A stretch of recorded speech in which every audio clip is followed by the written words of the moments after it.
Welcome back to Walsall Fan TV. Big match of the weekend, Notts County Walsall. Got Tom here from Notts County Talk. Show's a little bit delayed. He was off on Radio Nottingham, weren't you? Yeah, sorry about that. It was later than I expected, but happy to be on here as well. No, it's all good. Is there a lot of excitement around Nottingham for what County are doing this season? There is. I think there's a lot of shock as well, to be honest. I don't know, pre-season we announced this technical board that we're going to have input from the owners and the manager and the director of football, the kitchen staff, the kit man, whatever you want to say. And I think clubs do that anyway. There's a lot of things that we just announced it and then it looks pretty bad. And then we appoint a manager that saved Burton Albion from relegation, but really he came in when they were 19th and left when they were 20th. They lost 3-0 on the final day and just about stayed up. So there was no hope. There was not much hope at all. I predicted pre-season a 17th place finish. Oh dear. And I'm amazed. I had your top 8. No, I'm amazed. I'm amazed where we are. But there's so much positivity at the minute. It should be a cracking game. Yeah, well, it was similar for Walsall, really. I think Walsall surprised everybody last season. But I think Walsall have surprised everybody more this season because everybody expected the hangover, and we've gone again. So we've got to point out though the game at your place last season, your video where you're interviewing your mate at half time, that was just comedy gold, wasn't it? That got clipped up by your social media admin. He was putting that all over TikTok and social media. Yeah. Yeah, I saw it. It was on Twitter and that sort of stuff.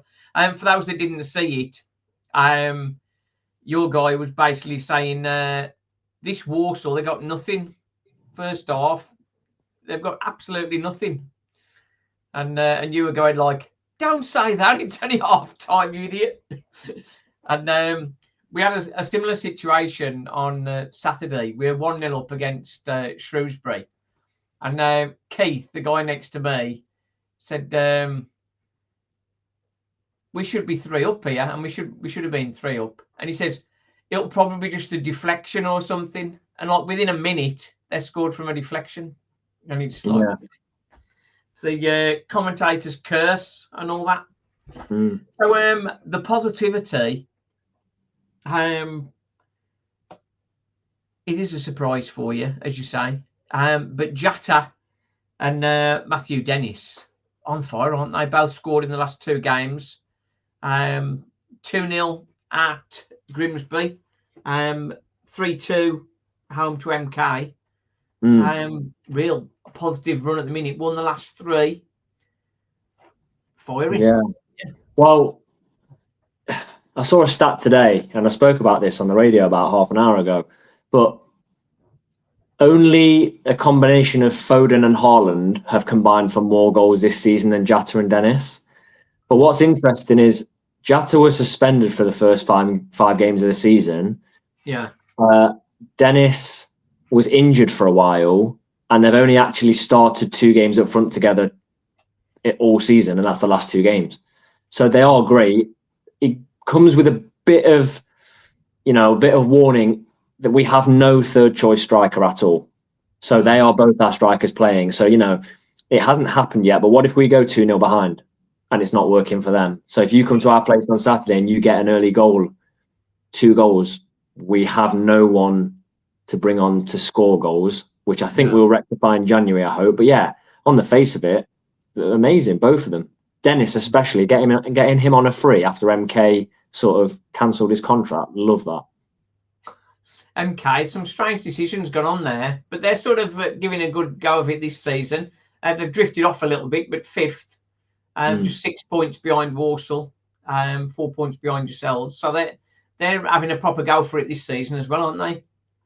Yeah, when they came to our place, I mean, Mendes Lang, I've just seen, it looks like has like an ACL injury that he just picked up at the weekend. Yeah.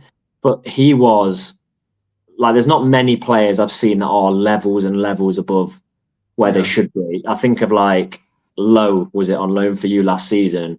Yeah. And a player like Mendes Lang, and McGoldrick for us last season that were just so far above. And I thought, if they keep Mendes-Lang fit, I actually sat there thinking, if they keep Mendes-Lang fit all season, everyone's in trouble. And, no one likes to see a player get an ACL injury.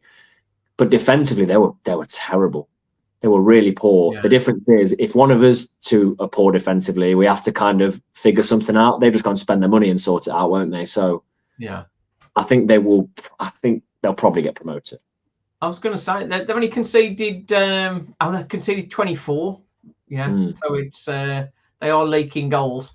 That was Notts County's problem last season, wasn't it? Sort of defensively poor. Just conceded 3 more than us at the minute, but certainly with the goals you're scoring, that's sort of taking away that issue a little bit. It's the old Peterborough thing: we'll score 1 more than you kind of territory.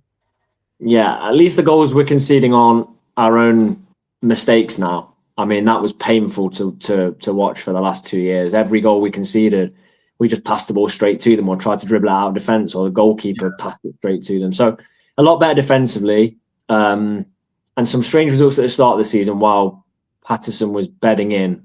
I think Salford put 3 passes, which increases that a little bit. But a couple of clean sheets in the last few games as well. Ayor Pender, he's settled in all right, hasn't he? Yeah, we heard good things. Patterson had worked with him when he was at Huddersfield. Got him on loan. He's not the same player profile, but he's basically the version of George Abbott that we had last season, where we loan a central midfielder in, young, but very different, can score goals. I know George Abbott could score goals, but he's played really well. And our 2 first choice centre mids are both injured, and they were for the last 2 games. And this will surprise you, because when you think of Notts, I think you think of a passing team.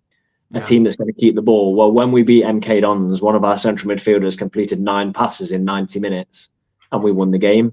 So we are adapting as a team. And Ayor Pender's been good. Yeah, I just think, I'm just looking here, the stats against Grimsby. 41% possession.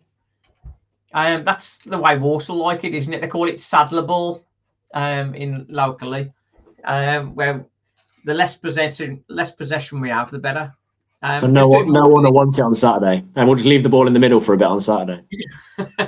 Well, the thing is, against some teams like MK, they sort of want to pass the ball around the back for 20 minutes, and then eventually you just take it off them and score, and then you can have it again for a bit if you want. We'll just have a rest. Yeah, and that more direct play. I wouldn't say that Walsall play direct. They're a bit more decisive, I think, more than direct. They don't sort of arse about with it, because that's when you're passing the ball around in your own half. That's when you're going to lose the ball, and that's the most dangerous time, isn't it? For us, Daniel Carnew. It's funny you mentioned Nathan Lowe. Daniel Carnew is right up there with Nathan Lowe for goals scored. So on games played, he's right up there with Nathan Lowe. And his goal on Saturday, I don't know whether you've seen that. That was just absolutely absolute top draw. Excellent pass from Evan Weir, our free kick specialist that replaced Taylor Allen. Excellent pass from him directly into Daniel Carnew, and he just lost his man and then shot it from like about 22 yards in top corner. It was a right super duper shot. But then saying that, he had a glorious chance just after that, 3 yards out or 5 yards out, and fluffed his lines. So do you think that will be the same situation with Lowe? Because I've seen a few things where there's rumours he may be recalled in January. Being Walsall, and bearing in mind it's happened 3 years on the bounce, that you would think it is a conversation that people would be having and speculating on. But Nathan Jones, the Charlton manager, effectively said he wants to have him back to have a look. But common sense. Now, I'm not talking from a Walsall perspective now. I'm talking from a Charlton perspective. Because there's M. Bick as well, who's doing well at Colchester. And he wants to take them both back and have a look. Charlton are not doing well this season. If they think 2 19-year-olds who have just finding their feet 2 divisions below, if they're relying on them to try and save them, they are really in trouble. That's madness in my mind. Stoke were exactly the same. They thought, oh, Nathan Lowe scored in lots of goals in League Two. Yeah, bring him back. Played him a couple of games and realised he's just nowhere near ready for Championship.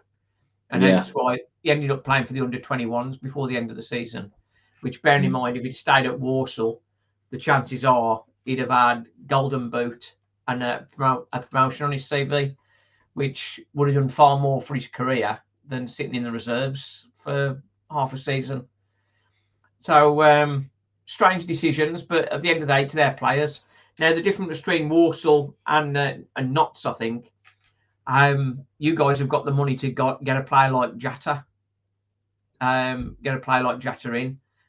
Walsall haven't got that kind of money. So the loan market is the route to go.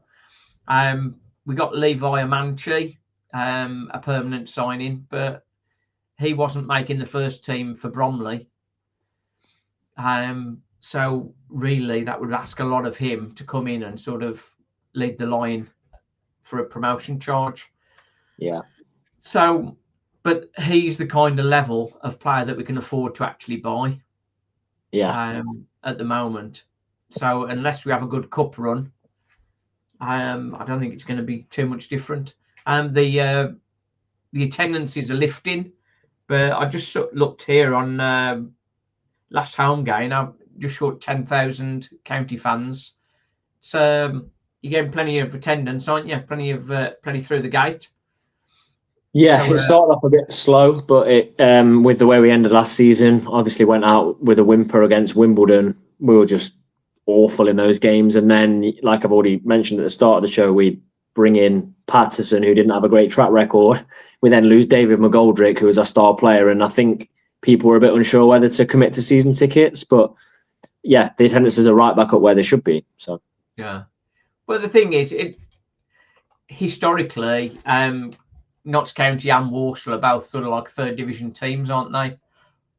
I know County have sort of had flirting in different areas, but I mean, over the years, third division is sort of a place where many people would sort of picture us. So it'd be good for us both to get up there. I'd settle for that now. Going up with Notts and Swindon. Swindon have wobbled a little bit, haven't they? But they're still doing well. Yeah, we drew 2-2 there, and they were pretty good, to be fair. Good result. But I'd take a draw on Saturday against you guys, I think. Yeah, I think that's fair, to be honest. I think that's fair. Elvis has been missing for a few games for us. Aaron Presley. He started off the season really well, and then he was going off it a little bit, and then he had an injury. So whether that was a connection between the two. So Jamil Matt came in, did really well, but playing 2 games a week, he soon slows him down. So I'm hoping that Aaron Presley is going to be back in the starting lineup. A player that I say you have your eye on would be Courtney Clark. Walsall signing from Eastbourne. And start of the season, we were expecting him to play wing back, but he's playing in the 8 role, and he seems to get better every week. So that's a player I'm really looking forward to seeing what he can do. Me and Stephen are coming down, so we're going to be there. I had a bit of a surprise. I bought my ticket and then found out it was a 12:30 kickoff. So that was so it's an early one. It's an early one. I'm just looking at some of the comments we've got here. Aaron Presley is either one from Stevenage. Yes, he was Stevenage, then went to Barrow on loan, and then Walsall got him from there. Samson Tavidi done very well against us. Have a good partnership with Embic. Yeah, they did you, didn't they? Your place, Colchester. Yeah, they were good. They were actually really good, to be fair. Surprisingly good. I know Cowley sets his team up really well, but they came and did a job on us. Yeah. Yeah, they did the same to us. They changed everything. They were a passing team until they came to us, and they just knocked it down the channels and messed us up. Loyal Taylor is we got PVFC. So a Port Vale fan that supports our channel, so that's nice. Had a nice recommendation from him recently, so that's good as well. Port Vale, they're struggling, aren't they? They are big time, yeah. We've got a player at Port Vale on loan from Wrexham, Mal Fall. I think he could do with stepping down because he's played 9 games for Vale. He hasn't got a goal yet, so I think he'd be a good one. I was talking to Gabriel Sutton earlier and talking about where we need to strengthen. And I think for me, sort of defensively, we're okay. In midfield, Ryan Finnegan, he's been doing well, but he's likely to get recalled in January back to Blackpool. And then, of course, the big question around Daniel Carnu is the challenge. But who's your standout player other than the front two up front? Well, it's a tricky one because I would say Matty Palmer and Scott Robertson in midfield, but they have missed the last 2 games. Robertson seems to be long-term. Palmer will be back soon, but I don't think he'll be back for Saturday. So we've got 2 of our last 3 wins without any first-choice central midfielders. Other than that, everyone's just playing nicely. No one's outstanding, but it's different because we would play last season and McGoldrick would be out like incredible when everyone else would be okay. Yeah. But now we've got 11 players that are just playing well, all of them. So I'd say keep an eye out for someone like maybe Keenan Bennett, who is a wing back and is currently occupying Jody Jones' place as he slowly returns back from injury, or Nick Cerullo on the other side. I like them. Yeah. So it's going to be a tough one, I think, because as I say, you are on good form and much more solid defensively. So, yeah, I think we're going to have a bit of a challenge, aren't we, Saturday? Do you have any concerns or are you getting any horror flashbacks to last season? Well, asked my lad whether he thinks we're going to get promoted, and he said, I'm not looking at the table until February. Okay, fair enough. That's and I think all Walsall fans are sort of thinking the same, really. Yes, we're top of the league, but I mean, it means nothing at this stage. We played 20 games out of 46. We're just keeping calm. I think it's better, in some ways. Now, this probably sounds a bit strange to say this. To be 12 points clear, you become a bit too relaxed. And I think Walsall approached January thinking they're already up. And I think that slapped them. Yeah. This season, because it's tighter, everybody knows there's lots of fight required, and Walsall know that they need to strengthen to sort of maintain their position up there. So I think that's better from that respect. Big signing for Walsall, of course, Aidan Flint. Aidan Flint, I think Walsall wouldn't have collapsed the same as they did if Aidan Flint had been here last season. Very strong bloke. Absolute man mountain.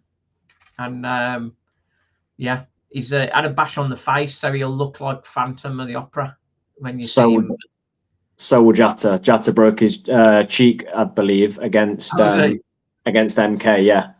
So the Battle of the Masks. The Battle of the Masks. That's it. It'd be sparks flying between the two of them. Yeah. Yeah. It's good. I just need your mate to predict us to get battered again. That's what I need. Well, he's not allowed on the channel for this game. But the first, to be fair, I know it was funny, but to be fair to him, we should have been out of sight first half. And but the rational ones of us knew exactly what was going to happen because it happened throughout the season. We just dropped off. And weren't you kind of a second half team anyway last season for large part? Well, to be honest, that's very much. I think we're the same this season. I think some of the criticism of Walsall this season is we keep our first half is generally poor, but then we do teams in the second half, and to be honest, it's become with greater effect over the last couple of seasons. But I mean, really thinking back the last 3 or 4 seasons, we've sort of always done better in the second half. At home, the second half generally we're facing our own fans, and that sort of sucks the ball into the net. But I mean, even away from home, second half, we've dominated teams in the second half and really sort of gone to town on them. And with the finishers that he refers to, bringing on the likes of Albert Adama, it certainly gives people something to think about. And he's always good on the counter. Despite being 38, he's fairly rapid, really, and very energetic, very fit player. Yeah. So we'll see. I think he'll probably be on the bench. But yeah, it's going to be a tight game. But I say I'd be happy with a point now. Keep us up there in the right zone. But we have to see. I'm just trying to see some of these. I think Andy Cook may be good as a signing for Walsall. I don't think they'd want him back at Walsall. Yeah, we wouldn't have Andy Cook back. Do you like Andy Cook? He's decent, isn't he? I mean, I think he knows where the goal is, but he's not a Notts type of player. Yeah, as you say, he knows where the goal is, but I mean, he's like a thug, really. A loudmouth thug, really. Tesgel doing well for Crewe. Yeah, somebody asked me recently about Tesgel. He's gone to Crewe.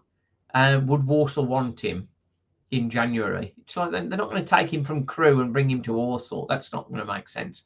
But I mean, how would you be if you were Walsall and effectively Stoke did the dirty on you and took Nathan Lowe back when they're supposed to have had him for the season? Would you want to deal with him again? Would that taint your relationship with him? What do you think? Probably. Yeah, I would be. I mean, it happened to us with Forest when the couple of years before we got relegated to National League, we had Ryan Yates on loan. And he was incredible, as you can imagine, in League Two. It was so good. And our owner kind of fell out with Forest, our owner at the time, who I will not mention the name of because he almost sent the club into oblivion. But we've not. I don't think we've had a loan signing since. And Yates went and we crumbled, as you would when you lose a player like Ryan Yates in League Two. Yeah. We crumbled, and we've never done business with them since, to my knowledge, at all.